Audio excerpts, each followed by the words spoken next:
তত্ত্বাবধায়ক সরকারের নিজেদের মতো করে উপদেষ্টা বাড়ানোর জন্য প্রধান বিচারপতির বয়স যখন 65 থেকে 67 করেছিলেন, তারপরে একটা দীর্ঘ ভোগান্তি জাতিকে আমাদের পোহাতে হয়েছিল।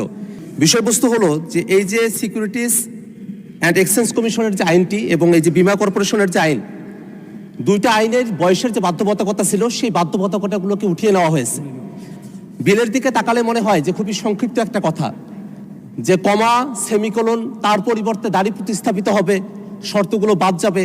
দেখে মনে হয় যে যেন বা এখানে কোনো কিছুই হইতেছে না, কিন্তু বাস্তবতা হলো এই যে সিকিউরিটিজ অ্যান্ড এক্সচেঞ্জ কমিশন, সেখানে 65 বছরের একটা বাধ্যবাধকতা ছিল চেয়ারম্যান এবং সদস্যদের ক্ষেত্রে, এবং বীমা উন্নয়ন ও নিয়ন্ত্রণ কর্তৃপক্ষ। কালার এক্সপার্ট, জর্জ স্যাপ এবং মাইল্ড অন হ্যান্ডস টেকনোলজি সমৃদ্ধ অরিক্স ক্রিস্টাল ওয়াশ আপনার লন্ড্রি এক্সপার্ট। সেখানে 67 বছরের একটা বাধ্যবাধকতা ছিল। বিষয়টি হলো মাননীয় অর্থমন্ত্রী তার বক্তব্যে বলেছেন যে যোগ্য লোক নিয়ে আসা দরকার, দক্ষ লোক নিয়ে আসা দরকার, এই কারণে বয়সের বাধ্যবাধকতা তারা উঠিয়ে দিচ্ছেন। প্রশ্নটা হলো যে এটা কি কোনো ব্যক্তিকে মাথায় রেখে এটা করা হচ্ছে নাকি একটা পলিসিকে মাথায় রেখে এটা করা হচ্ছে? আমাদের যেটা ধারণার বিষয়, যেভাবে বাংলাদেশ ব্যাংকে একটা নিয়োগ হয়েছে, সেভাবে যদি কোনো বিশেষ ব্যক্তিদেরকে মাথায় রেখে এই আইনে বয়সের যে বাধ্যবাধকতা ছিল সেটাকে যদি উঠিয়ে দেওয়া হয়, তাহলে মাননীয় মন্ত্রী যেমন দক্ষ এবং যোগ্য লোকের কথা বলেছেন, সেই জায়গাটাতে কিন্তু একটা কন্ট্রাডিকশন তৈরি করবে।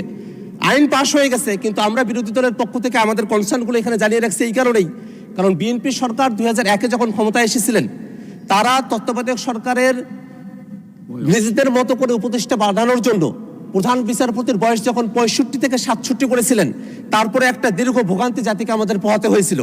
সে জায়গাটাতে এই যে শেয়ার মার্কেটের মতো একটা জায়গায় নিজেদের মতো করে লোক বসানো হবে, এই চিন্তাতেই যদি বয়সের বাধ্যবাধকতা একেবারে উঠিয়ে দেওয়া হয়, সেখানে বয়সের আর কোনো বাড়ি রাখা হলো না, বীমা কর্পোরেশনের ক্ষেত্রে কোনো বাড়ি রাখা হলো না।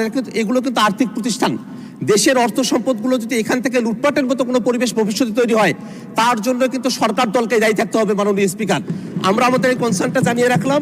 আমরা চাইবো যে সরকার যেভাবে বলেছেন সৎ এবং যোগ্য লোক, দক্ষ লোক, সেই কি পরিমাণ সৎ এবং যোগ্য এবং দক্ষ লোককে সেই প্রতিষ্ঠানগুলোতে সামনে নিয়োগ দেওয়া হবে, আইন তো পাশ করা হয়েছে, সেটা দেখার অপেক্ষায় জাতীয় অপেক্ষা করছে। মাননীয় স্পিকার, আপনাকে ধন্যবাদ।